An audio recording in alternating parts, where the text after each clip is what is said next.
Au niveau des relations avec les décideurs, bon, vous n'avez pas nécessairement à établir des relations avec tous les décideurs de votre milieu ou collectivité, mais vous pourriez, lorsque vous faites une planification stratégique, disons, sur 3 ans, il serait relativement facile d'identifier, de lister les décideurs dans diverses organisations que vous devrez mobiliser pour réaliser vos objectifs stratégiques.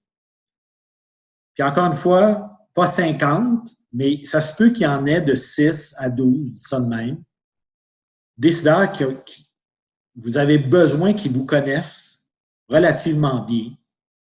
Et ils seront sollicités pour vous dire oui à 2-3 affaires au cours de la période stratégique en question. C'est toujours préférable que le jour que vous allez leur demander quelque chose qu'ils vous connaissent déjà, que ce soit la première fois qu'ils vous rencontrent. Pensez à n'importe quelle situation dans votre vie, c'est une bonne idée.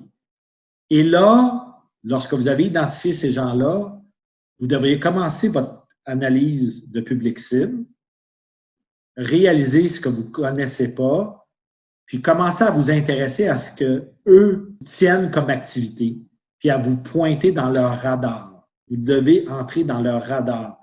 Puis en termes très professionnels, ce que ça veut dire, c'est lorsqu'ils sollicitent un intrant de la part d'organismes de votre région, vous y allez.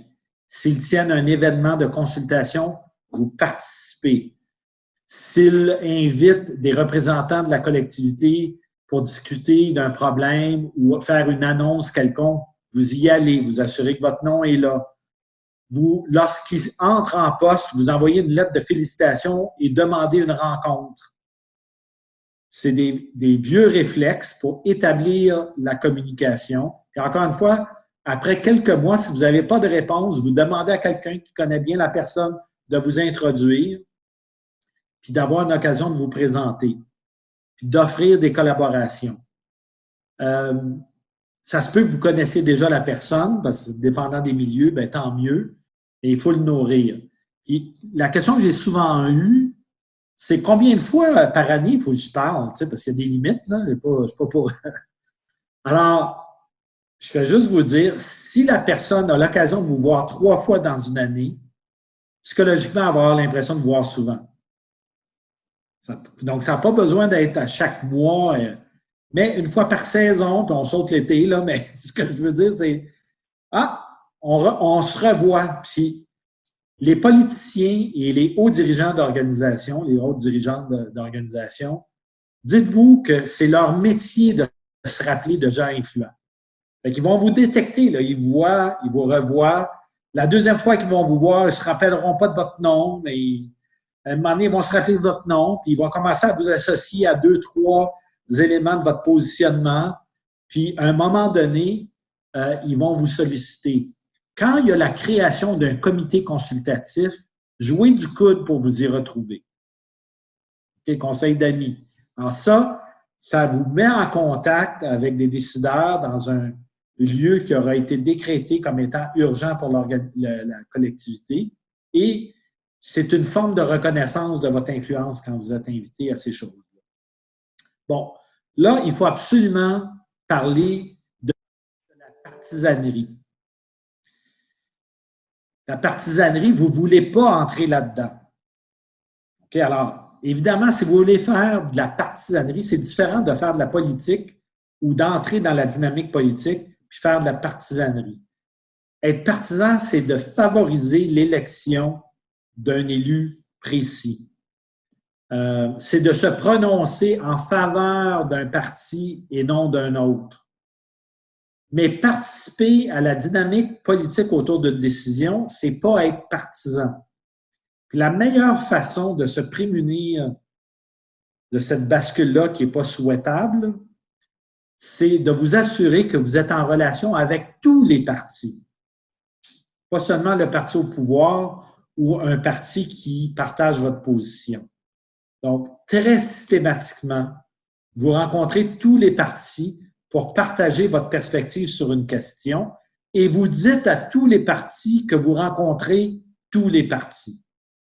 Ça, c'est une éthique à établir dans votre organisation communautaire ou de concertation, parce qu'un jour, le parti au pouvoir ne sera plus au pouvoir. Et dans 5 ans, vous pouvez être l'artisane de votre problème, c'est-à-dire que vous êtes identifié à un parti, puis ce n'est pas votre travail d'être partisan, c'est un conseil d'amis. Quand on décide d'être partisan, puis j'ai vu des organisations revendicatrices qui ont fait un choix partisan, mais ils ont dû l'assumer. Puis ça vient avec des avantages et des désavantages. Dans le cas d'une organisation de concertation, à mon avis, vous avez avantage à maintenir un caractère non partisan dans votre stratégie d'influence. Mais ça n'empêche pas d'établir des relations étroites avec les décideurs, mais avec toujours une distance. Puis la distance, ça, il y a des opinions qui divergent, mais moi, je n'inviterais pas un décideur chez moi, puis que ça se sache. Et puis là, peut-être que vous avez un vieil ami de l'école secondaire qui est devenu maire, puis c'est un grand chum, vous allez à la pêche avec depuis des années, ou vous allez en vacances en famille depuis des années. Puis là, je ne vous dis pas de briser vos amitiés, puis ça se comprend rendu là.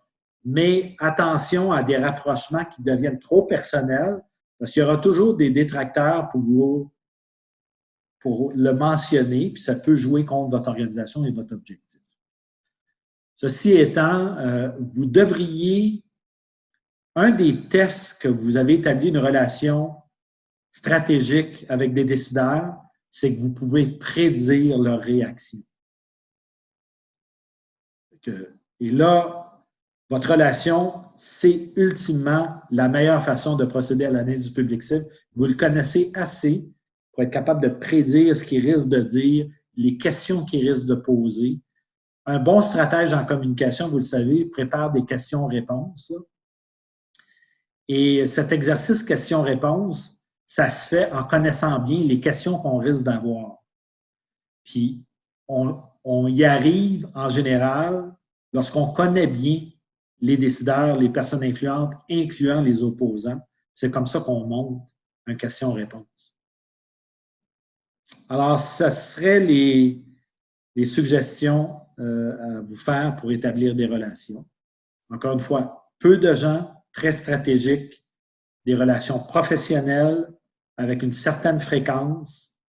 Vous vous manifestez, vous entrez dans leur radar, notamment dans les médias sociaux qui sont les leurs, et vous tentez de vous rapprocher des lieux et des occasions de participation à des décisions collectives dans lesquelles vous seriez perçu comme une partie prenante.